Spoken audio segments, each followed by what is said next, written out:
Welcome to this Energy Quick Chat, where we rub minds with stakeholders and players in the energy market. The push to use nuclear power to reduce energy emissions is gaining global support, and several countries, including Africa, have agreed to triple nuclear energy production by 2050 and increase investments. If achieved, the pledge would result in nuclear energy providing about 1/3 of all global electricity and keeping the 1.5-degree goal within reach.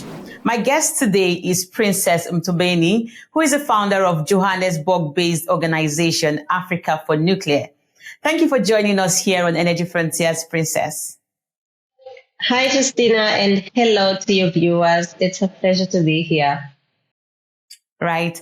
It's been a whole 2 weeks of intense conversations around energy, climate finance, and all of that. What are your key takeaways from the discussions and outcomes of COP28 regarding nuclear energy? My key takeaways, of course, is how nuclear energy was a big part and parcel of COP28. For the very first time, the last 2 COPs I attended, nuclear was not a big part of discussions, of course, even though as nuclear advocates attended. But this time around, nuclear was, among the top things or the top 5 things that were discussed in the agenda. And it was really exciting to see. We are seeing, or we are witnessing, a nuclear global renaissance, and it's happening right in our eyes. The 22 nations that pledged to triple nuclear energy capacity by 2050 really were, for me, the highlights of the COP28, because it shows that finally the world is realizing that the net zero carbon emissions by 2050 target will not be achieved without the inclusion of nuclear energy. Right. I saw that announcement by the IAEA.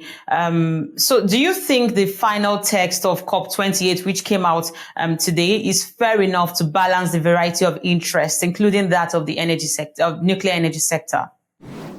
For me, it's fair enough, because if we're being realistic, the final proposal, it really does not, push people or countries to end fossil fuels as in tomorrow.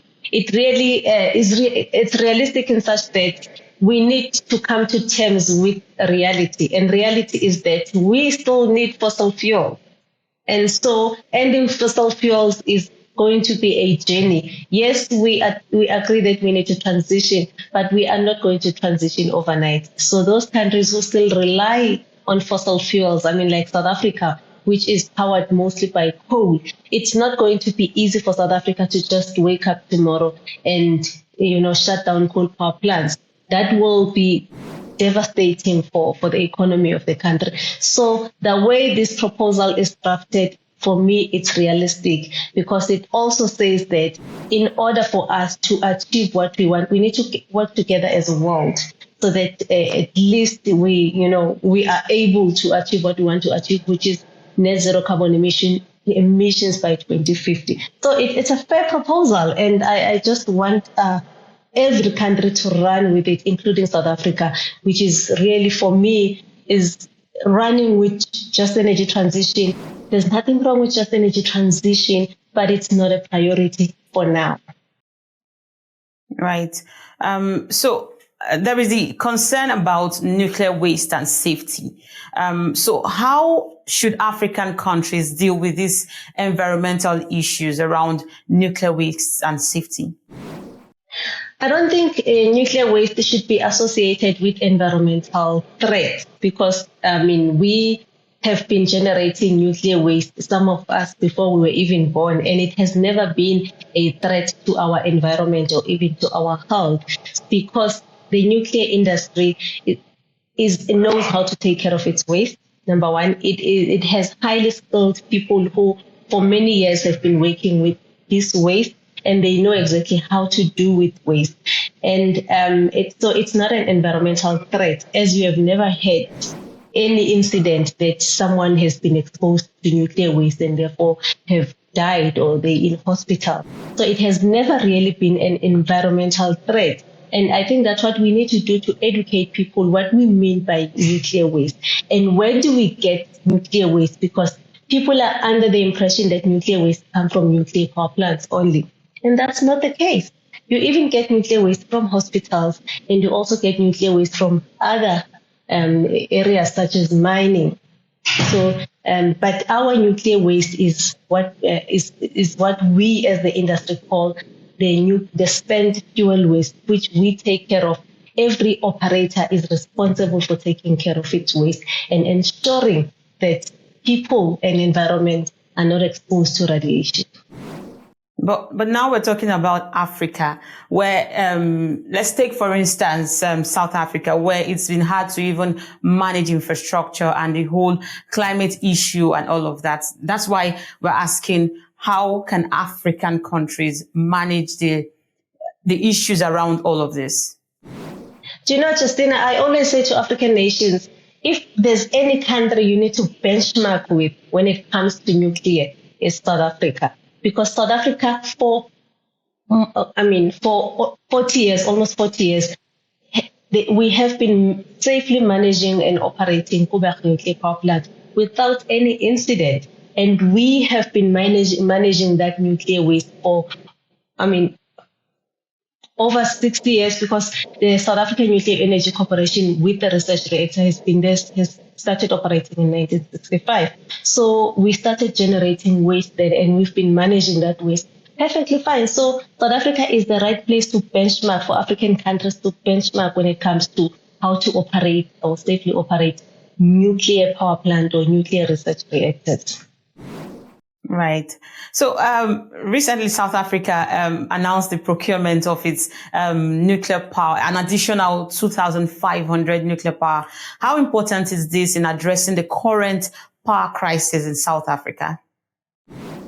It's very important, but I also want to say to people who are watching, the plants, the power plants, all of them, be it coal or even Koeberg nuclear power plant here in South Africa, that we are currently enjoying or benefiting from, they were not built overnight.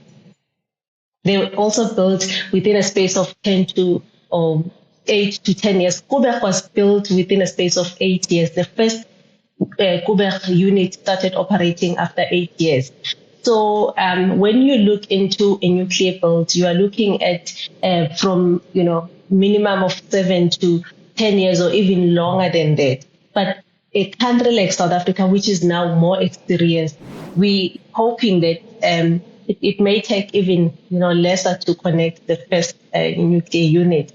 But if you look at countries like the United Arab Emirates, it had no experience whatsoever of nuclear. They didn't even have a regulator in place. They had to start from scratch following the IAEA milestone approach. But they were able to switch on the first unit within the space of 7 years. So yes, we will not be able to address the load shedding now, but it's something that we need to do for the next generation or future generations to come, because even us, the plants that we are enjoying, they were not built overnight. So those visionary leaders were not looking at that time only. They were looking into what will happen in the future. What do we leave our current generation, the legacy that we leave for our next generation. So it's not going to solve load shedding now, but if we want to solve load shedding now, we still have to fix our coal power plants, properly maintain them so that they work, and then while we look into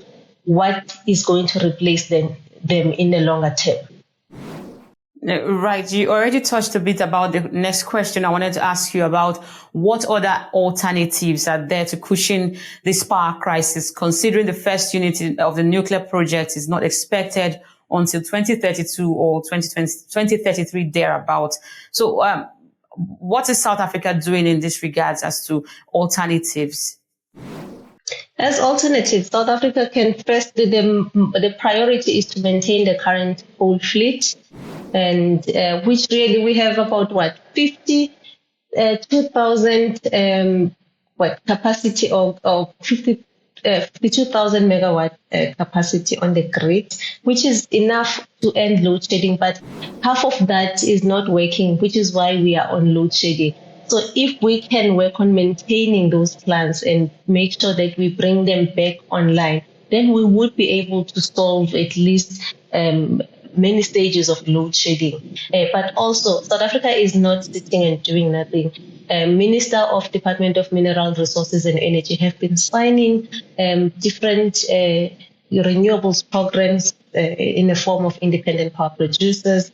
So the country is not just sitting and doing nothing, and we are looking at municipalities who are now able to procure their own power. Up to 100, I think, megawatts without really following all these processes or regulations. So we are not just sitting and not doing anything to end load shedding, but the most important thing is to maintain the current coal fleets that we have. Hopefully we move from conversations and signings to actual actions as the days goes by. Thank you so much, Princess Mthombeni, founder of Africa4nuclear in Johannesburg. Thank you for sharing those insights and bringing back those energy vibes from the United Arab Emirates. Thank you, Justina. Thank you. And that's it on our Energy Quick Chat. Thank you everyone for taking time to watch. Make sure to comment, like, and subscribe to see more videos like this, and follow Frontier Africa Reports across all our social media handles. Happy holidays.